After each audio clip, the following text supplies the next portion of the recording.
And I'll come to you, Mr. Sinha, quickly. You heard Mr. Singh make his point just now.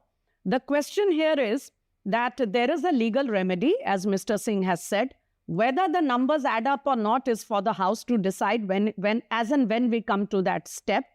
Before that, if they want to exercise this remedy of trying to question the decisions of the judge who they think has been compromising the secular credentials of our constitution and giving verdicts which have an ideological slant, what is wrong? Why call it vote bank consideration? It is a legal remedy provided in our constitution. Smita ji, let me start off by saying that judiciary serves as the guardian of justice and rule of law in our country. And the dangerous trend which is emerging now is that there is a systematic effort to undermine the judiciary whenever the decisions coming out from judiciary do not favor a particular political party. There is an attempt to undermine the judiciary and pressurize them.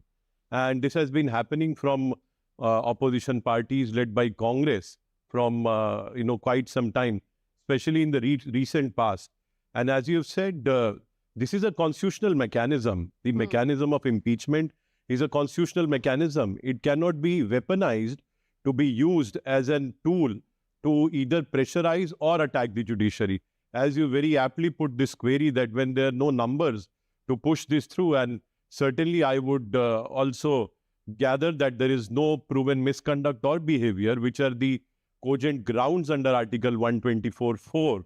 Therefore, there should not be any impeachment moved at all. The only sole purpose in my assessment is that this is weaponization of impeachment just in order to pressurize the judiciary whenever the decisions which come out from judiciary are not serving their political purpose. The opposition and other, their allies are attacking and undermining the judiciary. This is what is happening. The same thing happened in case of Justice Shekhar Mishra also from Allahabad High Court. So there are numerous such, repeated instances. And Congress party, it has a checkered past when during the times of emergency, it superseded large number of judges of the Supreme Court and got their own favorites anointed them to the top positions in order to get favorable judgments.